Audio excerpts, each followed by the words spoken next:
نصلي على رسوله الكريم أما بعد فأعوذ بالله من الشيطان الرجيم بسم الله الرحمن الرحيم شان سیدنا عثمان ذی النورین ذو حجرتین رضی اللہ تعالیٰ عنہ 18 ذی الحج آپ رضی اللہ تعالیٰ عنہ کی جو ہے یوم شہادت ہے۔ اس والے سے ایک حصہ میں ممبر نے کتاب کو پڑھا، دوسرا حصہ صفحہ نمبر 17 ہم کنٹینیو کریں گے۔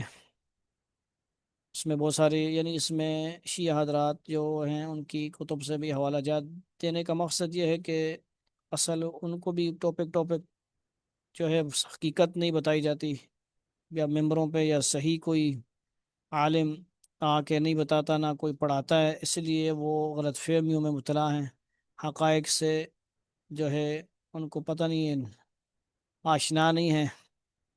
اسی عنوان کے اوپر ان کو بھی یہ حقائق سمجھ آ جائیں تو وہ صحابہ کو، اہل بیت سب کو ایک ہی سمجھنا شروع کریں اور مقام کو سمجھنے کی کوشش کریں۔ اس حوالے سے صفحہ نمبر 17 میں فما شاء الى عثمان ثم بایعہ شرح نہج البلاغہ، یہ بھی ان کی کتاب ہے، حدیدی جلد نمبر 2 صفحہ 617، طبع بیروت بیروت سے شائع ہوئی ہے۔ پھر حضرت علی رضی اللہ تعالیٰ عنہ حضرت عثمان کی طرف چلے اور جا کر ان کی بیعت کی۔ انہوں نے اس کو نقل کیا ان شیعہ کی روایت سے، جس طرح بیعت کا ثبوت ہے اسی طرح اہل سنت کی متعدد کتابوں میں سیدنا علی المرتضیٰ رضی اللہ تعالیٰ عنہ کا حضرت عثمان سے بطیب خاطر، دل کی خوشی سے، ٹھیک ہے، جس کا مطلب بیعت کرنا ثابت ہے۔ اس کا مطلب یہ ہے کہ ان لوگوں کی کتابوں میں جو بیعت کا ذکر ہوتا ہے وہ ایسے جھوٹ موٹ کہہ رہے ہوتے ہیں جیسے کہ ان سے زبردستی بیعت کروائی گئی ہو۔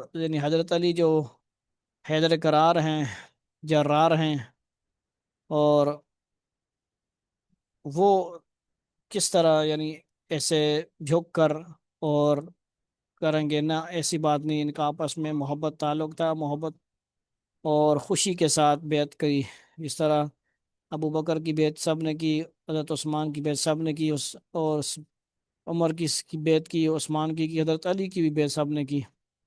تو یہ بہت ساری باتیں لڑائی کرانے کے لیے، امت کے جو ہے شرادہ بکھیرنے کے لیے اس طرح کی تاریخ مسخ کی گئی ہے۔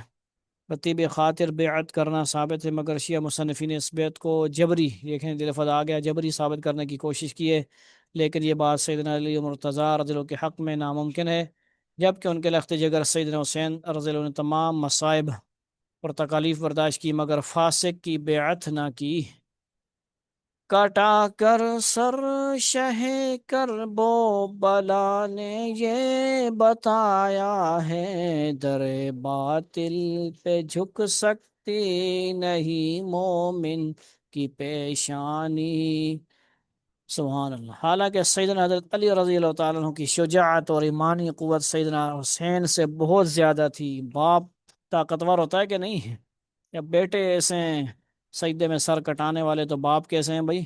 در خیبر اکھاڑنے والے۔ اللہ اکبر۔ 9ویں نمبر پر یہ حدیث کی ٹاپک دے رہے ہیں، سیدنا علی المرتضیٰ رضی اللہ تعالیٰ عنہ حضرت عثمان رضی اللہ کی خلافت میں ان کے ساتھ امور خلافت میں شریک اور شامل رہتے تھے اور مختلف قسم کے فیصلے فرماتے تھے۔ چنانچہ امام محمد باقر اپنے آباء علیہ السلام سے روایت فرماتے ہیں، ان ابا بکر وعمر وعثمان كانوا يرفعون الحدود الى علی بن ابی طالب علیہ السلام۔ جعفریات مطبوعہ تہران 133 صفحہ۔ بے شک جناب ابو بکر اور ابو عمر اور عثمان نے حدود کے فیصلے حضرت علی کے سپرد کر رکھے تھے۔ سبحان اللہ۔ سیدنا علی المرتضیٰ رضی اللہ کو سیدنا عثمان سے اس قدر محبت اور ہمدردی تھی کہ جس وقت باغیوں اور بلوائیوں نے ان کے گھر کا محاصرہ کیا تو آپ نے خود اور اپنے صاحبزادوں حضرت حسن حسین کے ذریعے ان کی حفاظت فرمائی۔ سبحان اللہ۔ بلوائیوں نے اور باغیوں نے خون کیا حضرت عثمان غنی رضی اللہ تعالیٰ عنہ۔ چنانچہ شیعہ کی کتاب کی روایت ہے کہ حضرت علی نے حضرت عثمان کے معاملہ میں کافی مدافعت کی، دافع عنہ طویلا بیدہ ولسانہ۔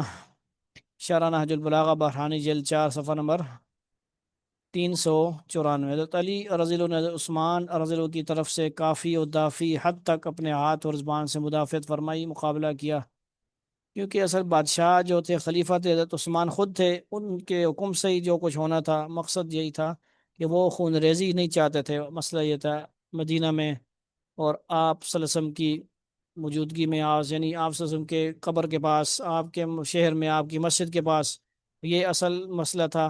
نیز وارد وهو الذي امر الحسن والحسین ان یذهب الناس عنه، حاشیہ نہج البلاغہ جلد 1 صفحہ 71۔ حضرت علی اور مرتضیٰ جنہوں نے حضرت حسن و حسین کو حکم دیا کہ وہ بلوائی لوگوں کو حضرت عثمان پر حملہ کرنے سے ہٹائیں۔